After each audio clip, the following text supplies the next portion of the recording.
One day, Thomas was at the junction when Gordon shuffled in with some trucks.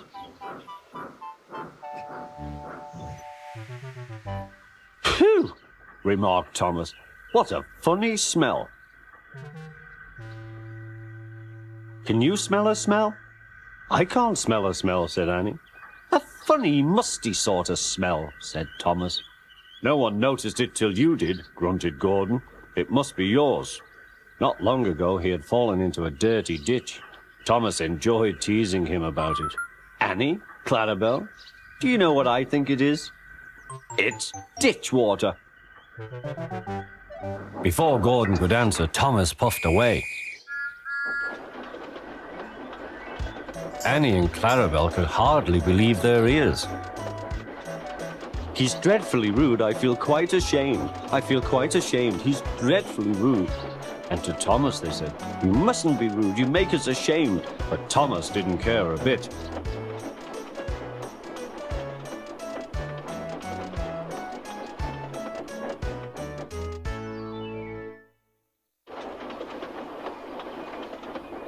"That was funny. That was funny," he chuckled. He felt very pleased with himself.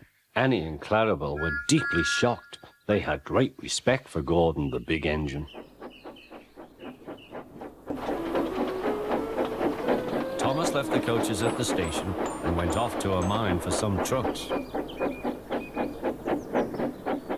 Long ago, miners digging for lead had made tunnels under the ground. The roofs are strong enough to hold up trucks, but not the weight of engines. A large notice warns them not to enter the area. "Danger! Engines must not pass this board."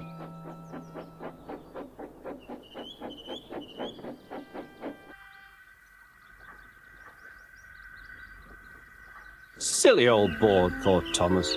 He had often tried to pass it, but had never succeeded. But this morning he had made a plan. He had to push the empty trucks into one siding and pull out full ones from another. The fireman went to turn the points.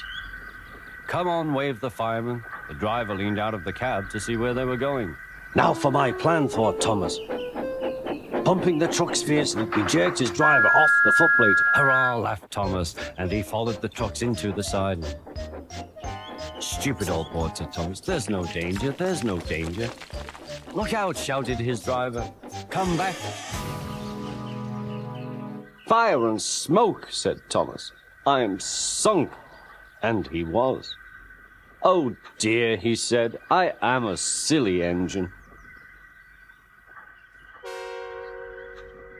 "And a very naughty one, too." "I saw you," said the fat controller. "Please get me out. I won't be naughty again." "I'm not sure. We can't lift you out with a crane. The ground's not firm enough." Let me see. I wonder if Gordon could pull you out." "Yes, sir," said Thomas. But he didn't want to meet Gordon just yet.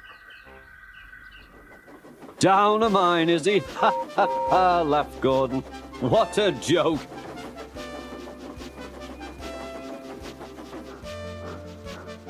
"Poop, poop, little Thomas. We'll have you out in a couple of puffs."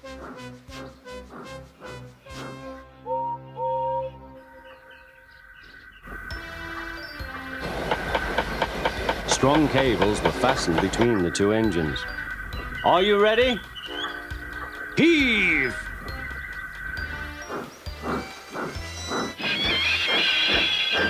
It was a lot harder than they all thought. But at last he was free. "I'm sorry I was cheeky," said Thomas. "That's all right, Thomas. You made me laugh." "I'm in disgrace," Gordon went on pathetically. "I feel very low."